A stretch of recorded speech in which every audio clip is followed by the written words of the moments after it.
Olá, estamos começando mais um programa E Agora José, para quem acredita no poder das redes.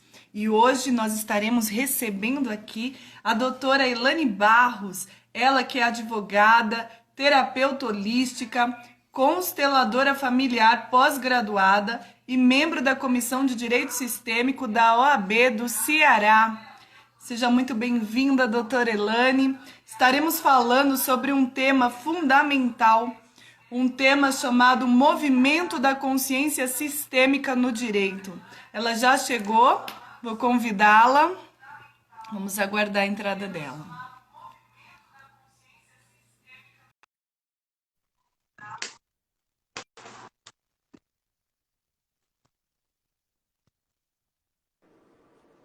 Bom Olá, dia, bom doutora dia, Elaine.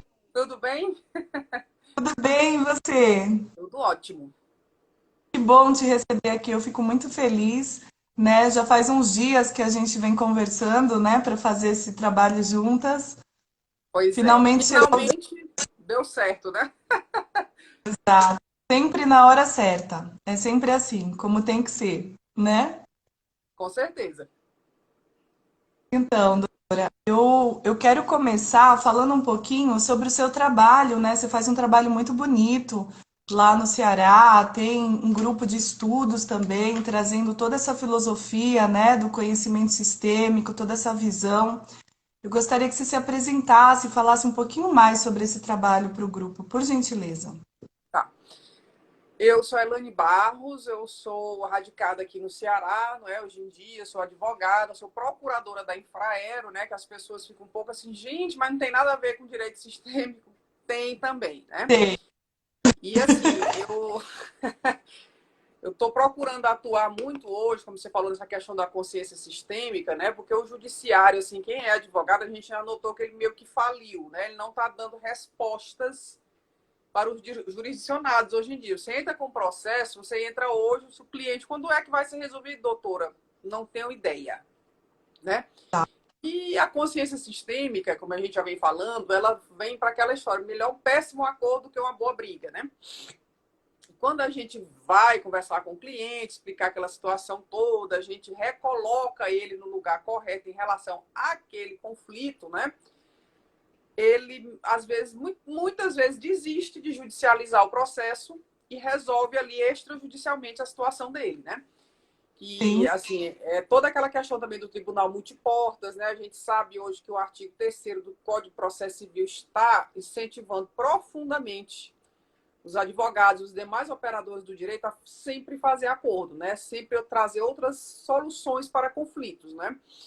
E sim. assim, eu e outros colegas aqui, a gente já tinha desistido do direito, né? Porque, como eu te falei, para você viver de advocacia da maneira que está o judiciário, está inviável. Porque as pessoas querem resultado é uma coisa que nem nós podemos garantir, muito menos no judiciário, porque a máquina está muito comprometida, muito processo, muita coisa para fazer, né? E não Muita está dando demanda. resultado. Pois é. Eu até brinco com meus colegas advogados. Gente, vamos nos preparar, que daqui a pouco a gente vai estar igual aqueles advogados de filme americano, fazendo divórcio, dois advogados discutindo e os clientes do lado, né? Que para mim, na verdade, é a melhor forma, porque um juiz chega totalmente alheio àquela situação, entra ali, sabe? E nessa questão da consciência sistêmica, a solução vem das partes, não é uma pessoa que te oferece uma solução. Elas constroem, não é verdade? Então, assim, para mim, hoje eu não vejo outra maneira da pessoa advogada ela usar-se do direito de várias coisas sem essa consciência. Porque ele não está mais dando resultado, sabe? Está muito complicado, assim. Então, eu parti para essa área, não é? Embora eu seja advogada da Infraero, como eu estou dizendo, lá também eu preciso ter uma consciência sistêmica, mas em outras questões sociais, não é? Porque o advogado ele tem muito essa questão social. A gente vê sempre que a OAB é consultada, quando tem grandes problemas na sociedade. Então, eu acho que o advogado ele não pode se eximir de participar desses movimentos sociais para tentar auxiliar o judiciário e a justiça de uma maneira geral, né? Com certeza. Pois é, e eu vejo assim, o sistema, a visão sistêmica é exatamente isso, você conseguir perceber que o indivíduo ele não é sozinho, ele Isso, pertence a um sistema, existe um sistema ali. Então, quando a Exatamente. pessoa fala, mas a Infraero não tem nada a ver com isso, a Infraero tem tudo a ver com isso, Tudo a né? ver. Porque nós vivemos de sistemas, né? Então, a Isso, Infraero é um sistema, né? claro. Todo o trabalho, todos aqueles que são envolvidos com esse sistema fazem Sim, parte do sistema, inclusive os funcionários. No momento que você entra numa empresa, você está entrando num novo sistema, né? Como exatamente. as pessoas chamam de egrégora, é um sistema ali. E o que quer dizer tudo isso, sistema? Né? São entrelaçamentos invisíveis, a gente não consegue ver a olho nu, mas que influenciam a nossa vida, influenciam o nosso inconsciente, né? Fazem com que a gente tome atitudes que a gente pensa que a atitude, a decisão é nossa. E não é, nós estamos É, sob influência daquela força exatamente. oculta, invisível, né? Que você só consegue ver quando você toma consciência que ela existe. E aí tem toda uma explicação científica, né? Que Exatamente. traz essa nossa questão. A gente só enxerga aquilo que nós temos como referência dentro de nós. Existe, mas como a gente não tomou consciência, para a gente não existe, né? Verdade. E assim, doutora Vanessa, eu não atuo no crime, mas eu participo muito como representante. Eu não sou consteladora nesse programa, tá? No Olhares e Fazeres Sistêmicos. Eu não sei se vocês têm aí no judiciário, né? Mas no crime, principalmente, a gente vê padrões repetitivos. Gente, é impressionante. Uma pessoa, para ela pertencer à família dela, ela precisa ser um fora da lei, ela precisa continuar aquela história da família dela de serem pessoas que, né, cometem pequenos furtos, vivem fora da lei, mas aquilo dali, como você falou, às vezes não depende só da vontade dela. Tem todo um sistema, uma coisa muito grande atuando em cima daquela pessoa. Não estou romantizando a pessoa que comete crimes, não é isso. Mas muitas vezes você não tem essa liberdade toda que você pensa que tem, não. Nós estamos dentro de vários sistemas. Nosso sistema familiar, depois vem o sistema da sociedade, o sistema do nosso trabalho, a gente está em cima de vários sistemas, né? Você vai ampliando, né? O sistema planetário. Você pode ir ampliando. Exatamente.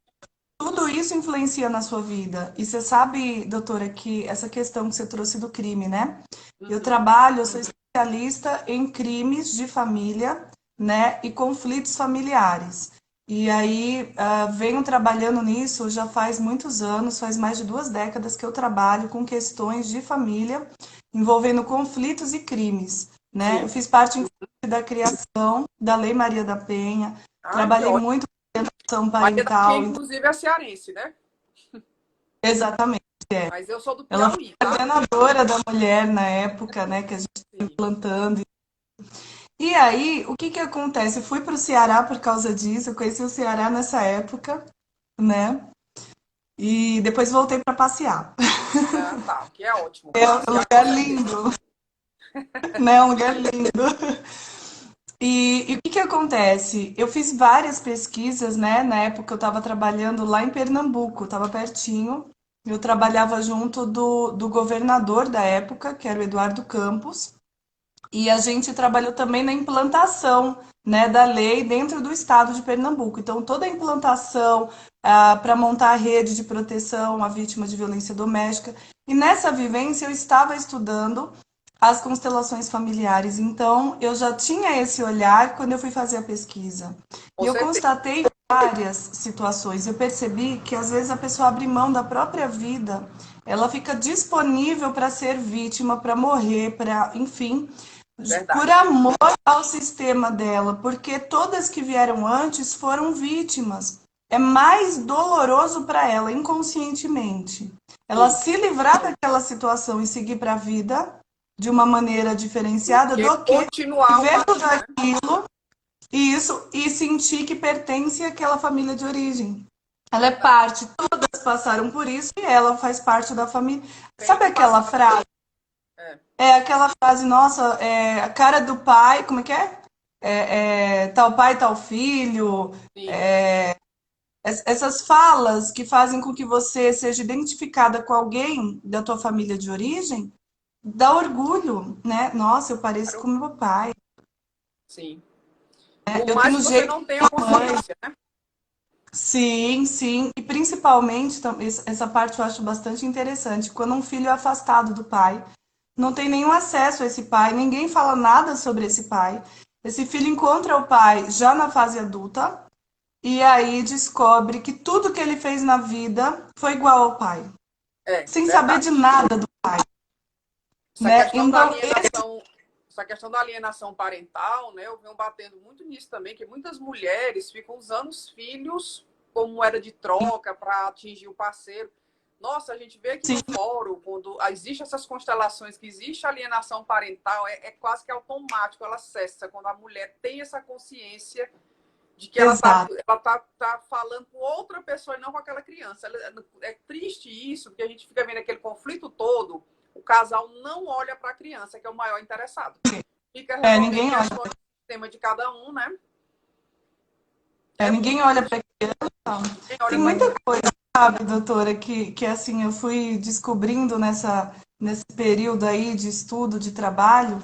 Eu descobri, por exemplo, que na alienação parental, a maioria dos casos, né, a alienadora é mulher, é a mãe. Sim, é a mãe. E o que que eu descobri, doutor? Olha só, que o pai, né, o alienado, geralmente, antes de acontecer a separação, ele desejou estar no lugar da mãe. Ele desejou ser a mãe. E ele começa a ter atitudes assim, falar: puxa, eu queria ter útero, eu queria amamentar. Aí ele começa a ocupar esse lugar. E quando eles se separam, vem a questão da alienação. Olha que interessante, né? Sim, Esse sim. sentimento de estar perdendo o seu Mas lugar. é um trabalho de formiguinha, viu, Vanessa? Porque as pessoas, mas o que é que tem a ver meu DNA, meus laços de família? Gente, eu vou só te dar um exemplo aqui mundial, intergaláctico, hoje que a gente está vivendo a pandemia. A Sim, pandemia, ela só existe para humanos.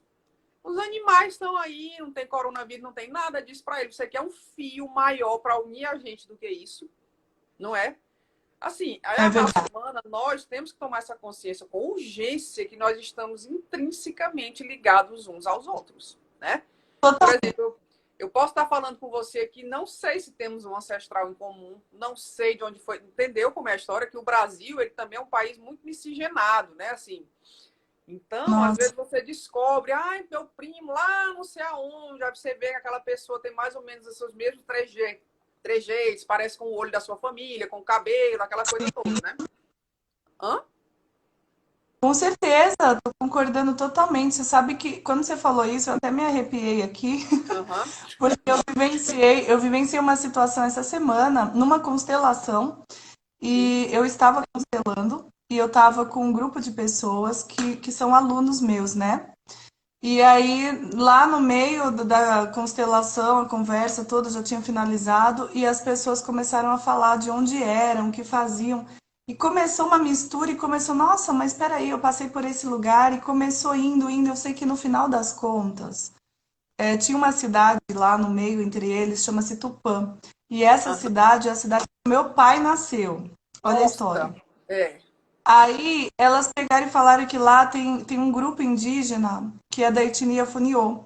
E a etnia Funiô iniciou em Pernambuco, numa cidade chamada Águas Belas. Sim, eles E sempre lá em estão aqui Águas pelo Belas Ceará, o New. Eles sempre vêm por tem aqui, também. eles fazem muitos eventos para divulgar a cultura indígena, então eles sempre estão por aqui no Ceará também, essa Funiô, essa etnia Funiô, né?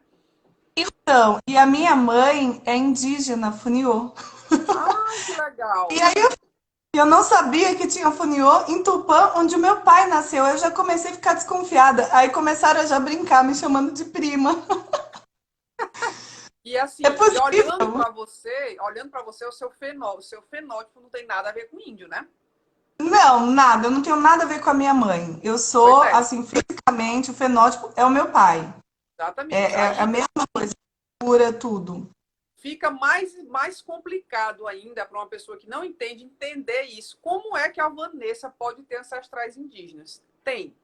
Eu sou branquinha assim, tenho cara de europeia, mas meu avô, ele é um índio, a pele dele é aquela pele bem vermelha de índio americano e ele tem um olho azul. Olha que criatura brasileira bem misturada, né? Porque Bem brasileira. a pele do meu avô assim, é o sonho de consumo de toda mulher que quer ser bronzeada. É lindo o tom de pele dele. Eu tava vendo, ele já faleceu, né? Meu avôzinho lindo, que eu adoro. A pele dele é o sonho de consumo de todo mundo que quer ser bronzeado. E o olho azul, imagina, eu digo, mas olha que mistura Nossa, legal. lindo. Então, aí eu coloquei outro dia num concurso que eu sou parda, eu não me considero branca. Como é que eu tenho um ancestral aqui atrás de mim, com esse tom de pele, uma pessoa claramente indígena, Aqui no Brasil, eu acho uma coisa complicada essa história de branco. Todo mundo Não aqui é dá para branco. ser branco. Quem é branco no Não Brasil? É sei. complicado. É complicado, né? Eu tava até outro dia, eu morri de rir aqui no Ceará. Acredite que tem uns skinheads do Ceará. Gente, Ah, não. é Não pra rir, acredito. né?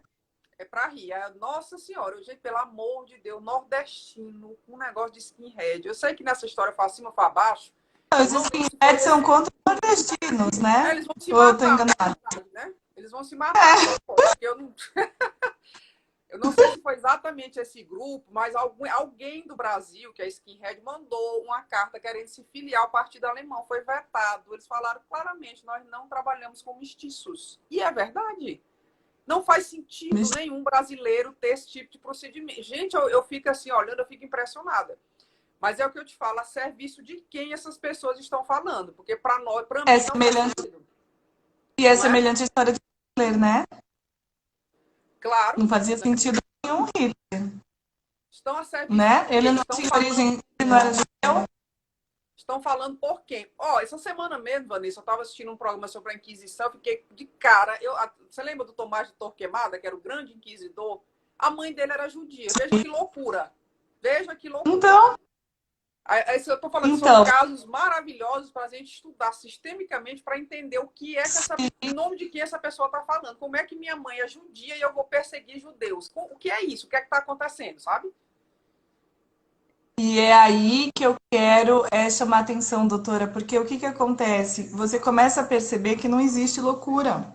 Não é loucura. Existe uma resposta e dá para encontrar essa resposta olhando para as raízes dessa pessoa. Tem uma Sim. citação de Jung que eu gosto muito, que ele diz o seguinte: é impossível uma árvore tocar os céus se suas raízes não forem tão profundas ao ponto de tocarem os infernos. Eu acho linda Então, essa aí. Me arrepiei toda maravilhosa, né? aqui também quando você falou, fiquei toda arrepiada aqui. Então você é a árvore, né? Essa Sim. simbologia da árvore, eu gosto muito de Jung, tá? Eu Eu fiz amo também, um, é o meu preferido. pois é. E aí, o que que acontece? Eu trago bastante, né, o estudo da simbologia, eu uso bastante a Bíblia, eu gosto da Bíblia como estudo, né? Não como religião, como um livro simbólico muito Porque poderoso, assim, cheio de Vanessa, metáforas, a Bíblia é a base da história do Ocidente. Para você entender o claro, Ocidente, você tem que estudar a Bíblia. Eu já falei isso para tem todo que mundo. estudar. Eu assisto muito programa History Channel, tem muito programa sobre Bíblia proibida e tal. Já aprendi tanta coisa. E Uau, legal, faz parte, porque minhas perfeito. avós, como eu estou te falando, bem aqui atrás de mim, minhas avós eram super católicas. Como é que eu não vou ler a Bíblia com respeito? Se está aqui no meu Para você, DNA, as minhas isso, avós.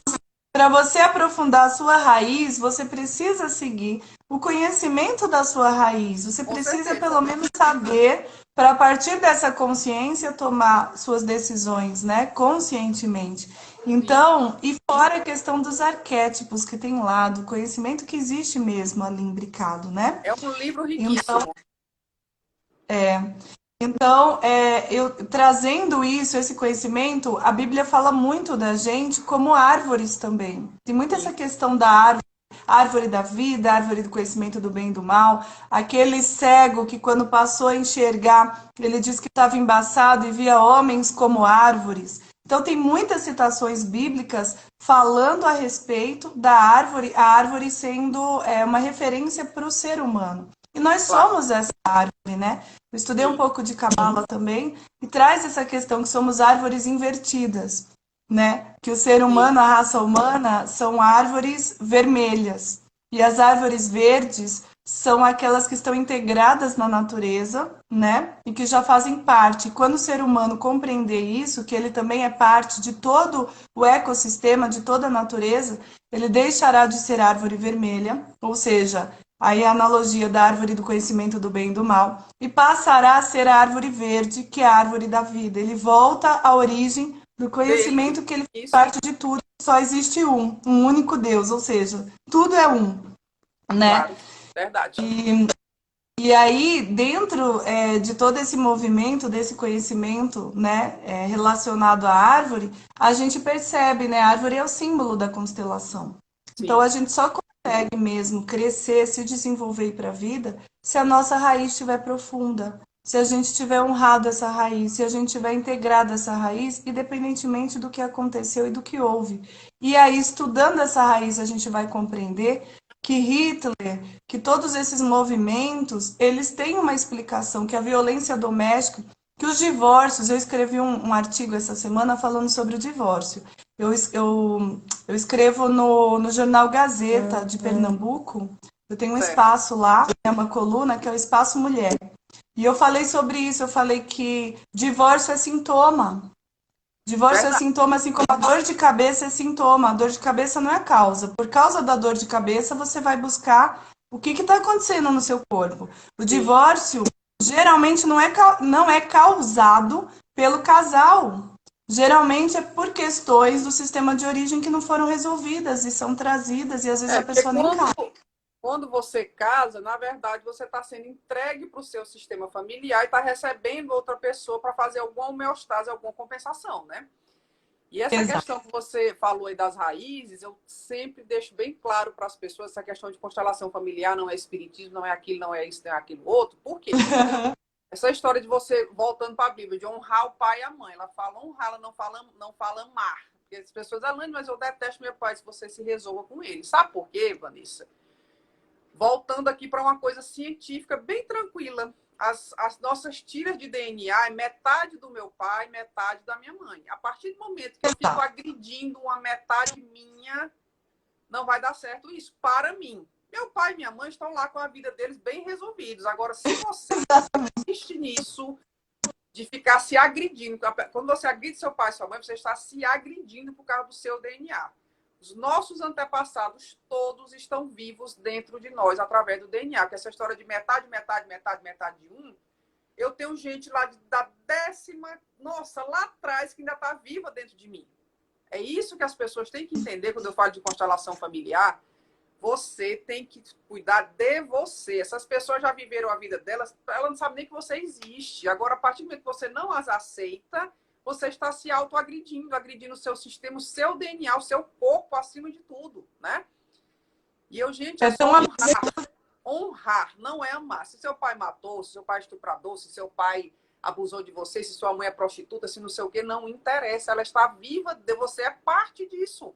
Você tem tudo isso dentro de você. Não adianta você negar. É pior para você. Para eles não faz diferença alguma. Não é verdade? É exatamente isso. Eu vou trazer de novo, viu, doutora Bíblia? Diz assim, que até a sétima geração a maldição segue.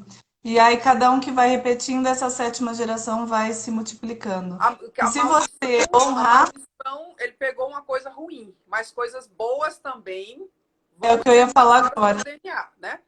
É o que eu Assim, ia falar agora. Se na sua você casa, honrar, na sua a casa eu não sei chave, se é assim. Oi, a diga, pode chave falar, tá?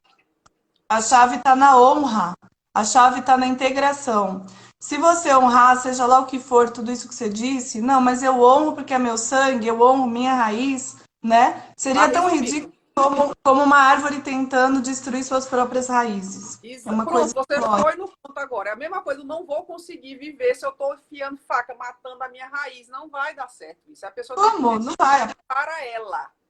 Para ela, os seus antepassados já tiveram a vida deles, já foram felizes, satisfeitos com tudo que eles fizeram. Agora você, enquanto você não honrar, enquanto você não der o crédito para eles, a sua vida não vai fluir. Você que resolve, Perfeito. né? É E assim, exatamente isso. o DNA hoje em dia, eu gosto muito de tocar nessa história de DNA para poder descolar dessa coisa de religião, de espiritismo, que não é isso. Depois que você vai estudando muito, você vai se aprofundando, você vê claramente que não é isso, né? Assim, na sua Sim. casa eu não sei como é, mas as minhas irmãs, se elas ligarem para você, elas se passam por mim, a voz é igual. A voz é idêntica, a voz Aham, das minhas irmãs, né? Então, perfeito. assim, o DNA, ele não traz só a cor do meu cabelo, ele traz várias coisas a mais comigo. A minha maneira, como você falou, a gente não é tão livre como a gente pensa. Eu tenho vários padrões meus que vieram de trás, muito de trás. De repente, a maneira que eu pego no garfo, alguma coisa de um ancestral meu que está tão longe que eu não sei quem é. Porque os seres humanos não dá tempo a gente conhecer esse monte de gente. Eu tive a felicidade de conhecer uma bisavó minha, né? Porque eu sou a quinta filha da minha casa. Eu não sei se os meus irmãos, mas eu não lembro deles falarem que conheceram os outros nossos bisavós, mas eu ainda conheci um. Então é pouca, não dá tempo você conhecer seus antepassados, né? Mas assim, é tão interessante isso. Na minha família, do lado do meu pai, do lado da minha mãe, já houve duas pessoas que foram atrás da nossa ancestralidade, conseguiram até chegar a Portugal e Espanha. Muito tempo atrás, né? Muito tempo atrás. Inclusive, aqui no Ceará está tendo assim, um movimento de pessoas pedindo visto em Portugal através dos judeus sefardistas, né? Que aqui no Ceará tiveram vários que vieram fugidos da Inquisição e ficaram aqui no Ceará, né? E aqui está tendo esse movimento grande. Eu até conheço um rapaz que faz a pesquisa, fui pesquisar, não tinha o meu, né? Passaporte da União Europeia, não consegui, né? Mas, assim, é belíssimo esse estudo da árvore genealógica. Eu acho assim, eu sempre gostei dessas coisas. Eu olhava muito para essas histórias de monarquia, mas não era o poder que me atraía. Era essa coisa deles saberem, né? Por exemplo, a família real britânica, eu estava vendo outro dia, dizem eles que eles têm mais de 1000 anos, eles são capazes de apontar todos os ancestrais dele. Porque é uma coisa que interessa para eles por questão de poder, mas eu achei isso belíssimo. Já pensou que maravilha? Você olhar 1000 Então, anos atrás da interessa sua para história. todos nós. Pois é. Eu achava importante, através dessa consciência que a gente está trazendo agora, doutora, que estamos a Sim, serviço, né? sim. É que as pessoas comecem a partir de agora a contar, né? O que os antigos faziam também, contavam a história. Então, eu contar para os meus filhos a história da minha mãe e dos meus avós. Claro, Aí sim, já sabe, vai contando e vai levando isso adiante, e vai montando essa árvore. Tem um grupo, tem uma pessoa que está comigo, faz parte do grupo, né? Essa pessoa, ela é preletora da Seichonoye. Não sei se você já ouviu falar da Seichonoye, já conheço, mas sim. eu achei incrível. Um dia ela me mostrou a parede da casa dela. E tá lá, tataravó. Gente, a foto. Incrível, assim, a história. Ela conhece a história, tudo, porque já é, né, da filosofia que ela vem, que a família dela já vem vindo. Então, isso é tão importante porque você começa a compreender tantas coisas, né? Tem gente que faz É, tanto tempo de terapia, não entende. E quando você vê, você percebe isso. Às vezes as doenças, doutora, por que que faleceu, que tipo de doença tinha? Por ali, né, pelo conhecimento que doença é dessa somatização de árvore você emoções, fica sabendo de tudo. Deixa eu só te você mostrar descobre um as quadro. suas emoções e as suas possibilidades, né? Deixa eu só te mostrar Então, um quadro que eu tenho do lado da minha cama, para você ver como a consciência vai entrando, né? sim. Olha aqui, ó. Meus avós paternos, meus avós maternos, tá vendo que eu falei? O bonitão, morenão, tá aqui. Meu casamento do meu pai e da minha mãe, eu e meus irmãos, eu bebê, eu e meu marido, tá? Isso Olha que aqui legal. Isso aqui é uma coisa que todo mundo deveria ter em casa. Infelizmente, eu não Sempre perguntei para minhas tias ainda se tem fotos dessas pessoas aqui mais acima, né? Eu não conheço, não lembro, não sei se tem foto deles. Mas, assim, essa questão de religiosidade, as pessoas ficam, não gosto disso, não gosto daquilo, mas, por exemplo, os mormons, outro dia eu descobri que eles fazem essa árvore também. Cada mormon, esse quadrinho que eu te mostrei aqui, eles fazem, e é a primeira coisa que você vê na hora que você entra na sua casa. Eles colocam na hora que você. Tipo assim, no claviculário, quando você chega vai colocar a chave do carro, tem a foto lá de todos os seus ancestrais. Você, boa noite, bom dia. Eles têm que falar com eles todo dia. Eu achei isso fantástico, né? Aí eu conheci uma fantástico. moça que elas ficam. As pessoas que não tem nome na certidão, não sabe quem é o pai, é um negócio desesperador. Gente, resolva isso de outra maneira dentro de você, né? Isso, Vanessa, é uma coisa assim tão palpável. Eu não sei se você já conhece aquele programa do CNJ, pai ausente, pai. É uma coisa assim que eles Sim, estão várias pessoas que conheço. não têm o nome do pai na certidão de nascimento. É uma coisa desesperadora. Você vê a pessoa procurando, elas não querem dinheiro, elas não querem nada, elas querem a origem delas. Elas estão procurando aquele pai. Aí acontece muita coisa desagradável. Descobri que meu pai é um homem rico, não sei o quê. A pessoa, ele corta o acesso pensando que a pessoa está querendo ir atrás dele por causa de dinheiro, por causa de herança. E a pessoa só quer o pai dela na certidão, né? Então, eu não estou me lembrando exatamente o nome desse programa do CNJ, mas existe hoje em dia, que é para toda pessoa que tem, porque é muito comum ter só o nome da mãe e não ter o nome do pai, né? Infelizmente, os Verdade. homens têm esse hábito de fugir das responsabilidades, né?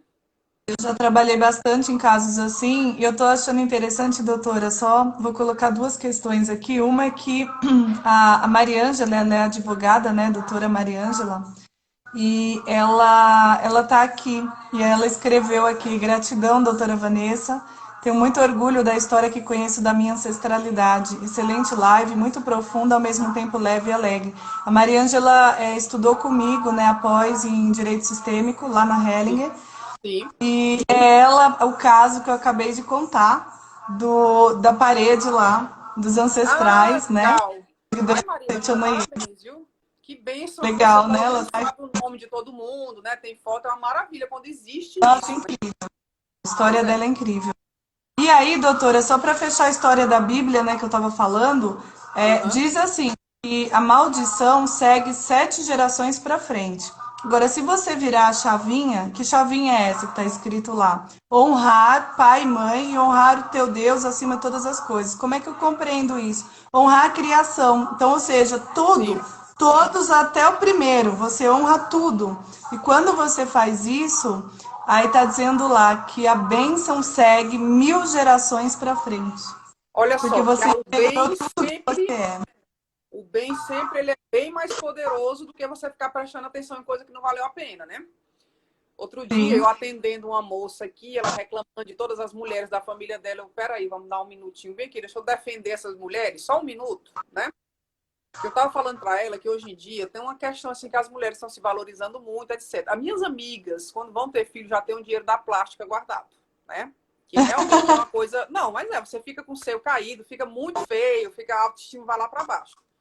Eu perguntei a essa moça, você já imaginou sua avó? Essa senhora teve 14 filhos. Você imagine o corpo dessa pessoa no final de tudo isso, não é verdade? minha mãe teve 20, minha avó teve 24. Pois é, você imagine a situação do corpo dela depois. Não sei se você teve a oportunidade de vê-la nua, alguma coisa, deve ficar uma coisa horrorosa, né? Deve ficar cheia de estria, o seio caído. Então, assim, ai, minha avó era muito chata, muito irritada. Eu disse, você já pensou na sua avó enquanto mulher? Imagine uma frustração de uma pessoa dessa, olhar para o corpo dela todo marcado por esse monte de gravidez, o seio caído. Você olha para o espelho, assim, eu conheço mulheres que depois que tem filho não tem mais coragem de trocar roupa na frente do marido, que fica muito feio o corpo, né? Assim, geralmente não tem dinheiro para se operar, aquela coisa toda. Disse, gente, então, minha avó parece que você colocou num pedestal. Aquela pessoa é uma pessoa comunzinha igual a você. Ela tem preocupações com o cabelo dela, com a pele. Ela tem sonhos que não foram realizados. Uma mulher que tem 14 filhos, se não for uma mulher milionária, ela não vai fazer nada na vida dela. Ela não vai ter direito a comprar uma bolsa legal. Essas bobagens de mulher, né? Não vai fazer uma viagem muito boa, não vai poder estudar porque não tem tempo. Então você imagine o Mas nível de frustração de uma pessoa dessa para você ficar julgando daqui do seu lugar, de estar no seu lugarzinho de mulher que conseguiu se formar, que tem um emprego legal, que tem uma renda, que teve poucos filhos, que teve a possibilidade de escolher ter poucos filhos, sabe? Então eu falo isso muito para as pessoas que eu constelo. Você, por favor, se coloque no lugar dessa pessoa que não foi fácil a vida dela. Fora doutora, as questões que a gente sabe que os homens antigamente, várias mulheres, era muito comum serem estupradas pelos maridos.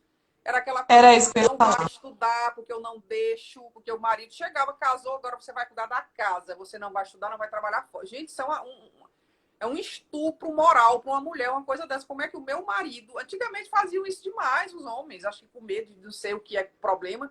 As mulheres não podiam estudar e trabalhar porque os homens não... Olha a loucura, imagina a frustração de uma mulher dessa. E eu ainda vou chegar e cobrar que ela seja amorosa, boazinha. Gente, né? Não dá, não tem como. E era isso que eu ia falar, né? Como essa é a área que eu trabalho, eu vi muito isso. Então, o estupro era normal, né? Era Sim, normal, a palavra é normal mesmo. sim, Porque para eles a mulher ainda era vista como um objeto. E essa claro. mulher, ela tinha que servir ao marido, eram os deveres do matrimônio. Tinha no Então, Código a mulher tinha Civil. acabado de parir, Lembra que tinha no estava Código cheia de Civil? dor. Lembra que tinha no Código Civil de 1916 essas bobagens todas Sim, de mulher. 1916, um dia desse, mulher e deflorada tinha que como tomar. lembro, eu trabalhei muito por isso. Gente, a gente ria tanto na faculdade. Eu disse, como assim mulher deflorada? Olha a palavra antiga, uma cor que. Nossa Senhora, e meus amigos, agora eu vou ter que arrumar uma namorada no berçário, porque as mulheres não têm mais isso, né? Então, Nossa Senhora. Pois é, e você sabe que isso não está muito longe, tá? Não, Esse movimento, por exemplo, de não deixar trabalhar e tudo, aconteceu, por exemplo, com os meus pais. O meu pai não queria que a minha mãe trabalhasse de jeito nenhum. E pois minha é. mãe enfrentou ele para trabalhar e esse enfrentamento gerou uma violência tremenda, né? Então, que daí explica esse meu movimento como filha, saindo do meu lugar, Sim, né? sim, Me sim. tornando justiceira, para ir atrás de criar uma lei, de brigar pelos direitos da mulher. Aí tá aí a explicação, né? Mas você vê Claro. que tá bem próximo. Foi agora, né? Meus É isso pais, que eu quer estou dizer, falando. Você não só está no seu DNA, como você viu essa situação. Você, criança, você deve ter ouvido essas discussões, você viu, você participou ativamente disso aí, né? Dessa total. pressão da sua mãe. Eu não estou julgando seu pai nem sua mãe, estou comentando aqui o assunto, né? A gente viu Sim. muito isso, nossos pais com esse comportamento machista, de ficar, gente, eu ficava impressionada, nem como é que a pessoa aguenta uma coisa dessa. Onde é que nós estamos e um homem fala desse jeito? Mas, assim, hoje nós sabemos que o nosso lugar de filho não nos cabe julgar isso aí, mas eu ficava revoltada Lá, com certas coisas que eu via, né? lógico. Eu não julgo os meus pais, mas eu trago o debate porque ainda existe essa situação, né? A gente Sim, sim. ainda vê, né, os relacionamentos abusivos, pessoas jovens, você vê jovens agora, 17, 18 anos, estão iniciando, né, os Relacionamentos. relacionamentos abusivos e estão passando por isso. E a gente vê agora também aqui no Nordeste, eu não sei como é que tá aí no Sudeste e tal, mas aqui as mulheres não podem, não tem mais o direito de terminar um relacionamento. Terminou, o cara fica louco, vai atrás e mata a moça. É como você está falando, são meninas jovens de 17, até 25 anos, está acontecendo demais isso aqui. Eu digo sistemicamente, o que será isso, gente? Os homens daqui, eles não estão mais tolerando essa rejeição. Eles matam as mulheres por causa disso. Não é só homem casado, não. É namorico de 2 meses. É tudo assim. Aqui no Ceará está comum demais esse tipo de assassinato. Eu estou querendo até... Você falou agora até uma coisa legal para a gente pensar sistemicamente. O que é isso, né? Esses homens, assim, eu venho estudando isso também, viu, doutora? A gente está bem sincrônica mesmo. Eu estou Sim, estudando essa questão. Por quê? Porque eu estou percebendo que com todo esse movimento que está sendo feito, esses homens estão deslocados. Então, eles precisam ainda cumprir um padrão, que é este, para pertencer à família, a tudo que foi. E no Nordeste tem a questão cultural também, que é muito forte o machismo aqui, ainda, né? o machismo aqui é horrível. Muito, É muito muito. Aqui, forte ainda. Então você imagina, existe uma força do machismo, uma força tribal, né? O sim. sangue ferve, ele precisa fazer, e essa mulher tem uma consciência diferenciada, ela não aceita mais, e ela se posiciona. Então, como ele vai pertencer agora? Ele aumenta o nível de violência, Sim. né?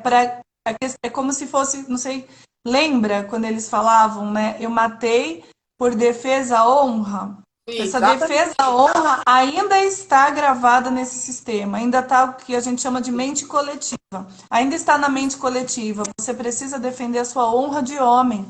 Essa mulher, ela não te quer, ela se posiciona, ela te rejeita, né? Como que você vai pertencer a essa tribo, né, de macho alfa? Como é que você vai ser isso? Porque essa é a Uma força que está mulher no dessas, Nordeste. né?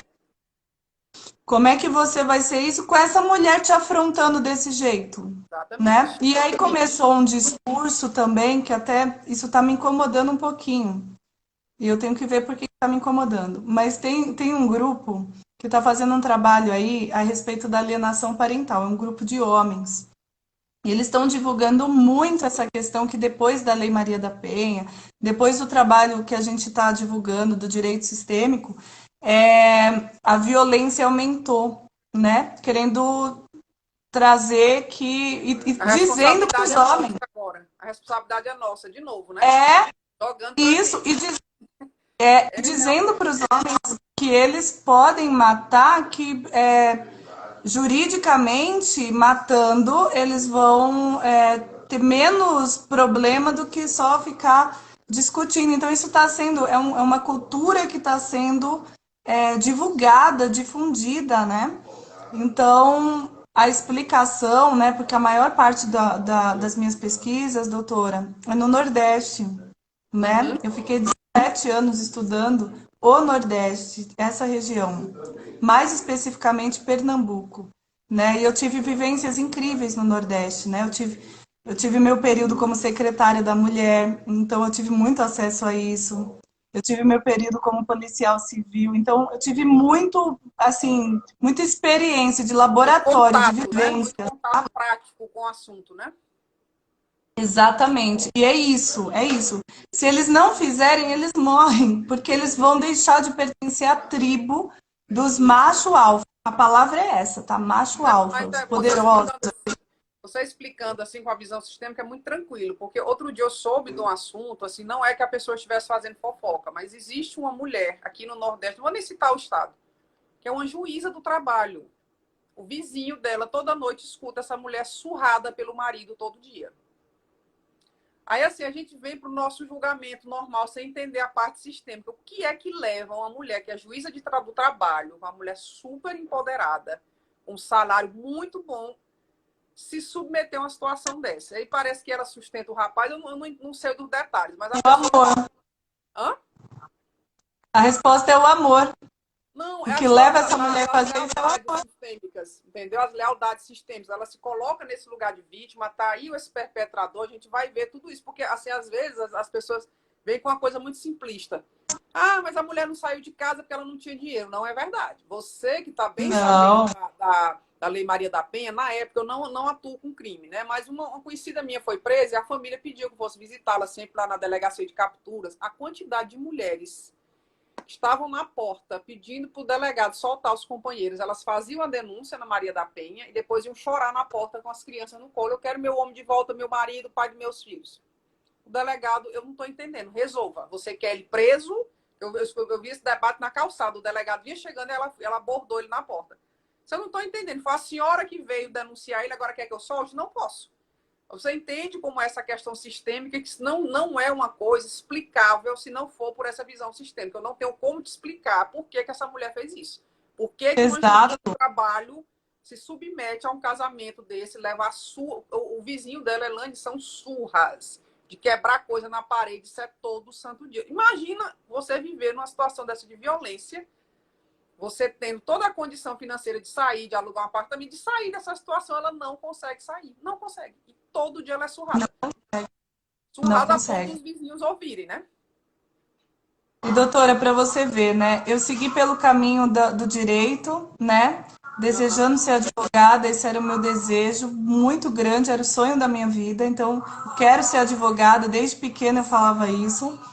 Mas, diante dessa vivência, eu vou trazer para você que a própria Lei Maria da Penha acabou, né? Olha só, vou me arriscar o que eu vou dizer. A própria lei acabou agredindo essa mulher. E eu vou te falar por quê. Sim. Da onde que eu tô tirando essa minha história. Porque quando a criação, a lei foi criada, nossa, a gente fez uma festa, né? Eu estava lá, eu fiz até uma minissérie que chama Doutora e o Zé da Penha. Super incrível essa minissérie. Foi até levada para uma aula lá da Hellinger, para o pessoal, para juízes e tudo, para eles verem como é que foi aquele movimento pela visão sistêmica. Sim. E aí a gente vivenciou isso, aí a gente foi para a implantação, né? A lei foi criada, não quer dizer que ela vai ser cumprida. A gente foi, criou a rede, secretarias, coordenadorias, né? Levou curso de capacitação para policiais, conselho tutelar, todo mundo que estava envolvido, CREAS, né? Ok, essas mulheres, foi um número muito grande de mulheres que começaram a retirar queixa. E aí isso gerou uma demanda para a polícia muito grande, porque era o boletim de ocorrência, aquele monte de papel, toda aquela confusão. Não, não quero. E elas podiam tirar a queixa. Sim. E aí foi aí que eu fiquei muito incomodada. Isso me incomodou demais. Falei, mas o que está acontecendo? Isso a gente não previu, né? É verdade. E aí foi quando eu comecei a buscar o conhecimento da constelação e fui fazer outros cursos. Eu comecei a fazer um monte de psicanálise, psicologia analítica, fui em busca para entender o que estava... Por que essa pergunta? Por que uma mulher permite isso? Eu comecei a receber as respostas, só que no mesmo tempo mudaram a lei, né? E nessa mudança da lei eu enxerguei a violência. Né? Por quê? Porque se tornou indisponível, a mulher não pode mais retirar queixa. Quando ela perdeu o direito de decidir sobre o que ela queria, de novo foi tirado dela o poder de decidir sobre a própria vida. Então, quem está agora agredindo essa mulher? A própria lei criada para protegê-la. Exatamente. E a gente começa a perceber que essa mulher não precisa de proteção, ela precisa de consciência para Exatamente. conscientemente tomar as decisões que ela precisa para a vida dela. Aí sim. Porque aquela é uma coisa complicada, ela ama aquele homem, ela não quer aquela versão violenta dele, mas se ele se melhorasse, ela ficaria com ele tranquilamente, né? Eu ouvi muito isso. Eu só queria que ele mudasse. Eu só queria dar Exatamente. um susto nele, porque com É, susto ele vai parar. mas só que a gente sabe que não é assim, são lealdades, são outras coisas. Eu morro de pena assim dos homens, porque eu conversando com um amigo meu esse final de semana, Celânio, eu não consigo nem chorar. Porque a gente tem também que dar um bom desconto para os homens, que o massacre em cima deles é muito grande, tem que ser baixão, aquela coisa, não pode chorar. Eu disse, gente, aí você vai ver as pesquisas, quem mais tem mais infarto são homens jovens, que a pressão é muito grande para ter um emprego bom, para isso, para aquilo. E nesse processo, eles não podem ser frágeis em momento algum. Em momento algum. Suicídio de rapazes novos, porque eles não correspondem a um padrão tão alto, tão inacessível para eles, né? As expectativas, né? E às vezes a pessoa nem quer ser tão top daquele jeito, tá satisfeita aqui, mas agora tudo tem que ser aqui. Gente, aquele homem ele não quer isso. Se aquela mulher que quer um homem aqui, ela vai ter que procurar outro, porque aquele homem só vai até aqui e tá tudo certo para Exato. ele. Tem um limite para ele. Tem um limite, Exatamente. né? Essa coisa de agora todo mundo é positivo. Eu fiz uma live outro dia, você falando no começo, que o homem ele faz parte da natureza, né? Eu fiz uma live dia de São Francisco sobre animais. Essa história de vegetarianismo, eu sou um animal. Eu vou comer outros animais. Eu não tenho pudor nenhum em comer outros animais, porque eu sou um animal. Do mesmo jeito que o gato come um rato, o leão come uma gazela, eu sou um animal. Eu, Elane, não concordo com a maneira como os animais que eu consumo são abatidos. Mas daí, aí eu... Você está entendendo como o ser humano ele quer alterar a natureza das coisas. Eu fui criada para comer outros animais. Então está dizendo, dá licença que foi Deus que fez a coisa desse, não fui eu que decidi isso, concorda? É a mesma coisa você querer que o leão coma uma saladinha de tomate com alface. Não é da natureza dele, não adianta. Aí o ser humano ele está querendo se colocar num lugar de uma divindade, de uma coisa querida. Você é um animal como todos os outros. Eu vou comer outros animais, faz parte da minha dieta. Se eu vivesse na floresta, em algum lugar, eu iria matar outros animais. O problema da raça humana é a maneira como a gente faz as coisas, né? E como você está falando, não é cortar o assunto, é a maneira. Eu estava até comentando com essa pessoa na live. Aqui no Ceará tem umas fábricas que elas têm linhas de produção só para vender alimentos para judeus e para árabes. Porque eles lá têm essa consciência. Os animais que eles comem não são abatidos de qualquer maneira. Porque eles sabem que a carne do animal fica contaminada com aquela raiva, aquele medo, aquela emoção fica no sangue. O animal fica com aquilo ali nele, né? Então ele já tem essa consciência bem antiga que não pode ser abatido de qualquer maneira, mas eles comem.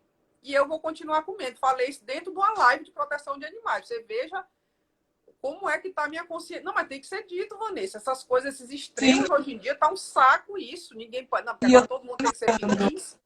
Hã? Enquanto você fala, eu estou aqui pensando, né? Porque o alimento, aquilo que você coloca dentro de você, vai se tornar parte do seu corpo, vai para a sua corrente sanguínea, vai te influenciar. Então, esse olhar, essa consciência do que você está colocando, como você está colocando. Mas olha só, doutora, o que eu achei muito incrível você trazer aqui, levantar essa questão aqui. Todo esse movimento, né? Eu não estou criticando, eu só estou trazendo para a gente refletir. Do coaching, né, que saiu essa onda, vamos lá fazer coaching, curso caríssimos, né? E aí vamos lá, gente, pensamento positivo, todo mundo, e foi criando um padrão. Esse padrão ele vai diretamente contra o que a gente está trazendo do conhecimento sistêmico, porque nós não somos padrões criados, né? Nós não somos esses super-heróis, nós temos padrões, nós vivemos de padrões, mas são padrões que vêm já da nossa raiz. Padrões, e aí a gente vai lidando com isso. O seu isso. Padrão, ele é um, o meu é outro e tá tudo certo. É isso que tem que ficar claro. E é isso, gente. E aí eu gosto de fazer uma analogia, eu sempre faço essa analogia com o corpo humano. Né? Então, o seu padrão da sua família seria uma parte do corpo, um órgão, o coração. O padrão da minha família não é coração, é fígado. O padrão do outro vai ser rim, mas todos esses órgãos e suas funções são necessárias para que o corpo funcione. Todos nós somos um corpo, mas não somos um porque somos iguais. Você é Sim, coração, eu sou o fígado e o outro é o rim. exatamente. Agora, se o padrão for ser cérebro, que é o que estão fazendo, estão criando, aí a gente está ferrado, porque eu sou fígado e fígado e cérebro não tem nada a ver. Como é Pois que eu é. vou fazer para me tornar um cérebro? E aí as pessoas entram na paranoia e começam a fazer treinamento, meditação, reprogramação, tem uns nomes, sabe? É um monte de coisa que vai fazer e tal para tornar cérebro. Ah, todo mundo tem que ser águia. Poxa, mas eu não Exatamente. sou águia, eu sou borboleta. Olha, eu me recuso tanto Pra ser águia tá difícil. eu me recuso tanto a participar desses padrões. Olha a cor do meu cabelo. Quantas mulheres com mais de 40 anos têm coragem de usar o cabelo preto? Todo mundo fica loura. É um padrão. Ai, loira.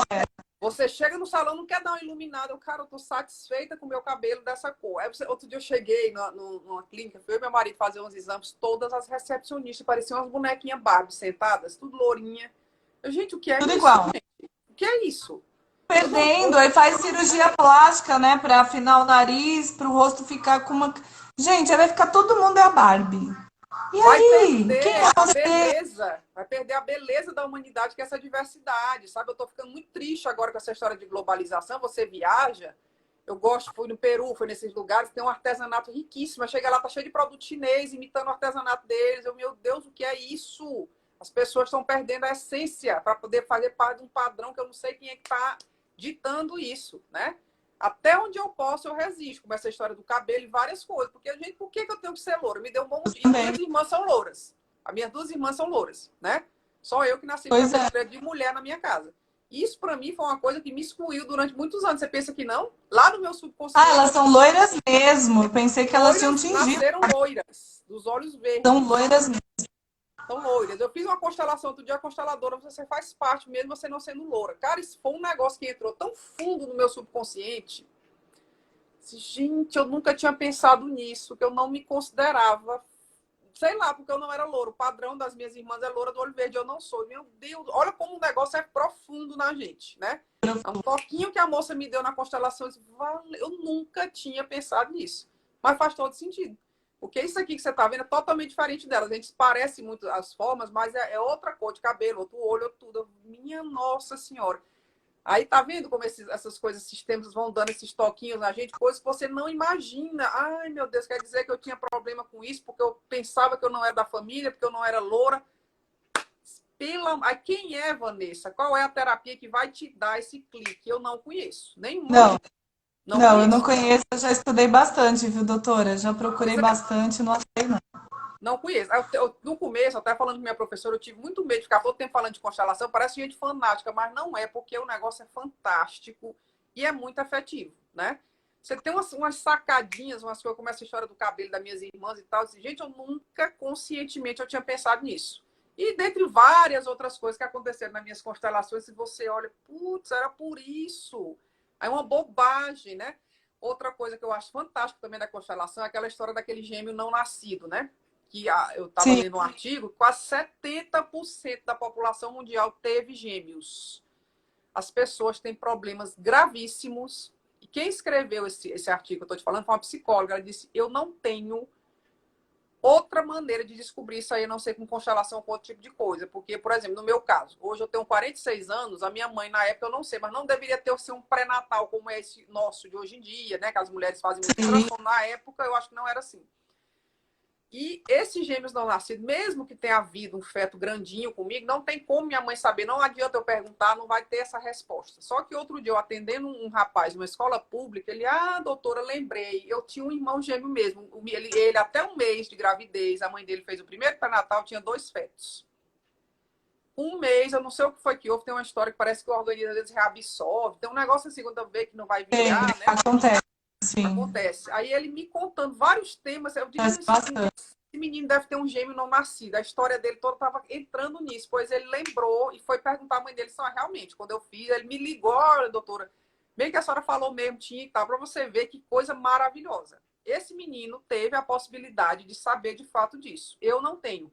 Porque minha mãe, né, não sei e tal, não teve o pré-natal e também tem aqueles sangramentos na gravidez, que às vezes ali é um gêniozinho seu que está saindo e você não sabe. A mulher nem sabe que tinha 2, 3 crianças no ventre junto com o outro.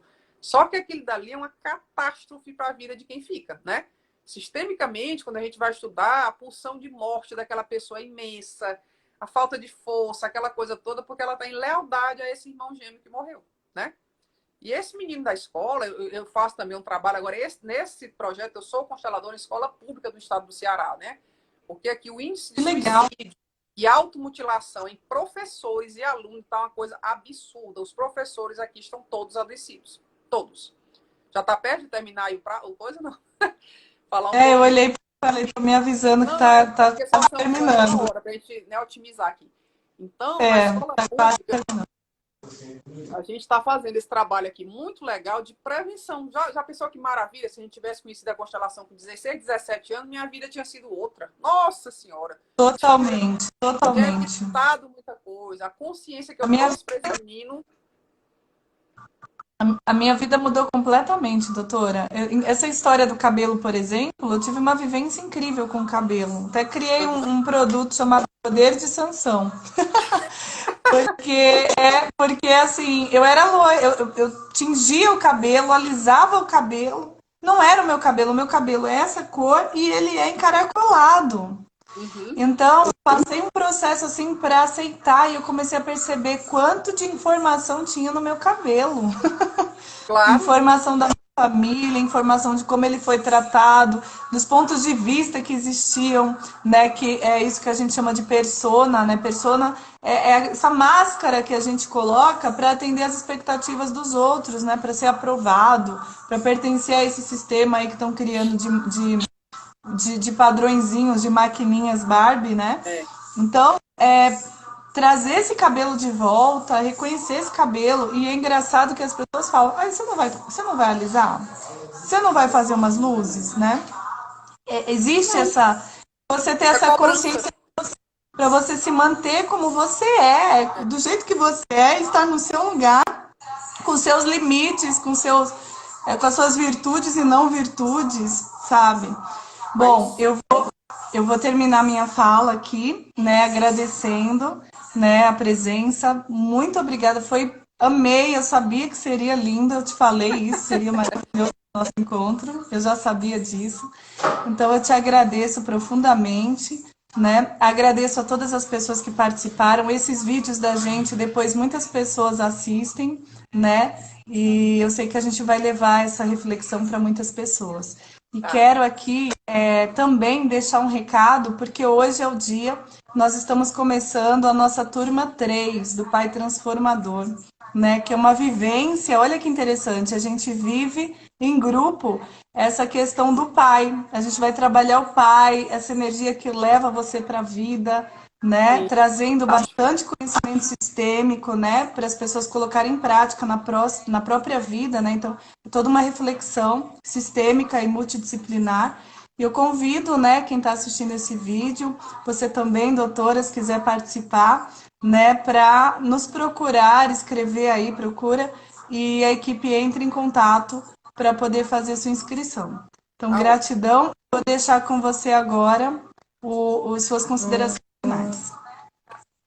Doutora Vanessa, eu queria agradecer profundamente a seu convite, né? Porque é uma coisa que me entristece muito no Brasil, essa besteira de segregar Sul e Nordeste. O Brasil é um negócio tão lindo, tão maravilhoso, né? E eu tenho me aproximado muito de pessoas de São Paulo do Sul, tranquilamente, né? Assim, engraçado que eu já fui uma vez na minha vida, já, como é que se diz? Discriminaram por ser nordestina, que eu achei assim, uma coisa ridícula, mas enfim, né? Agradecer profundamente por essa nossa interação, que foi fantástica. A gente está realmente pensando na mesma linha, foi tudo muito bom, tá? E eu queria convidar também as pessoas, dia de terça-feira, já nessa questão sistêmica, aqui na UAB Ceará nós temos um grupo de leitura de comunicação não violenta, né? Quando a gente começa a estudar tudo isso, a gente vê que a nossa fala, ela causa muitos conflitos. E nós aqui da OAB Ceará estamos assim, abarcando várias vertentes do direito sistêmico. E uma delas é essa questão da leitura, do estudo, que é muito necessária para você lidar com questões tão profundas e delicadas, né? E hoje à noite também, como você estava falando, eu vou fazer uma live. Infelizmente, não vou poder participar do teu curso, porque eu tenho uma live, um grupo de leitura bem no horário. Hoje eu tenho uma live sobre a visão sistêmica dos transplantes, né? E um grande amigo meu recentemente fez um transplante de fígado. Eu me envolvi nessa história por causa dele e tal. Então, eu disse, vou já falar para as pessoas também entrarem, pegarem um pouco disso, né? Porque essa visão sistêmica, ela, assim, para mim, foi muito curativa na